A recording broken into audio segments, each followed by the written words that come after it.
وہ ہے جس میں کامیابی کی طرف بلایا گیا ہے۔ سبحان اللہ۔ تم ان کے بارے میں کیا کہتے ہو؟ بھی جواب ہے اشہد ان محمد رسول اللہ، میں گواہی دیتا ہوں کہ اللہ ایک ہے، محمد اس کے رسول ہے۔ سبحان اللہ۔ اسی لیے اذان قبر بھی مستحب بتائے گا۔ کیوں؟ حضور فرماتے ہیں اپنے مردوں کو لا الہ الا اللہ سکھاؤ۔ لیکن آج حال یہ ہوتا ہے کہ جب مرنے کا ٹائم آتا ہے تو لوگ روتے ہیں۔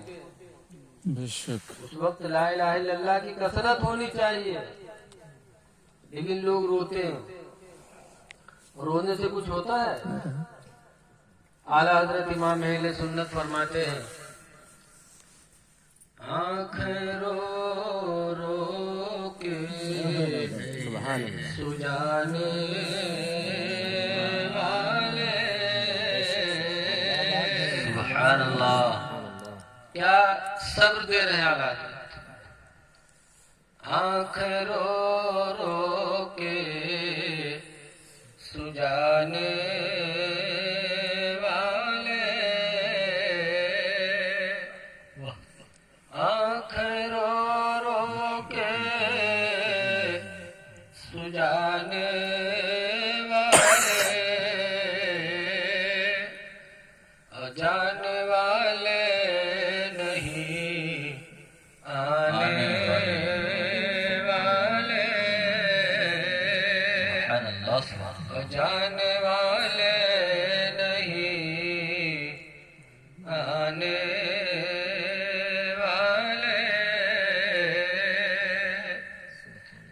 تو رونے کے بجائے ہمیں کلمہ طیبہ پڑھنا چاہیے جی تاکہ ہمارے ایمانی بھائی کا بھلا ہو جائے۔ جی لیکن آج ہم اتنے غافل ہو چکے ہیں کہ ہم روزانہ دیکھ رہے ہیں کوئی آج مر رہا ہے، کوئی کل مر رہا ہے، لیکن ہمیں اپنی موت یاد نہیں ہے۔ اعلیٰ حضرت فرماتے ہیں کہ ہائے غافل وہ کیا جگہ ہے جہاں، کیا بات ہے، کیا سبحان بات اللہ۔ ہائے غافل وہ کیا جگہ ہے جہاں، ہائے غافل وہ کیا جگہ ہے جہاں، پہنچ جاتے ہیں چار پھرتے ہیں۔ سبحان اللہ۔ سبحان اللہ۔ نعرہ تکبیر، نعرہ رسالت، کلام اعلیٰ حضرت، جشن عید میلاد النبی، علماء اہل سنت، نعرہ تکبیر، نعرہ رسالت۔ حضرات مرنا سب کو ہے۔ اللہ قرآن میں فرماتا اینما تکونو، تم لوگ جہاں کہیں بھی رہو گے، یدرککم الموت، موت کا فرشتہ تم کو پکڑ لے گا، جی تم کہیں بھی رہو۔ وَإِن كُنتُمْ فِي بُرُوجٍ مُشَيَّدَةٍ، اگرچہ تم اس سے بچنے کے لیے مضبوط کوٹری میں بند ہو جاؤ، جی کہیں بھی چلے جاؤ، لیکن موت کا فرشتہ آپ کو پکڑ لے گا۔ اللہ تعالیٰ نے سب کے لیے جگہ کو مقرر فرما دیا، کس کو کہاں موت آئے گی وہ جگہ مقرر ہے۔ جی حضرت سلیمان علیہ السلام کے زمانے میں ایک شخص کے پاس ملک الموت آیا،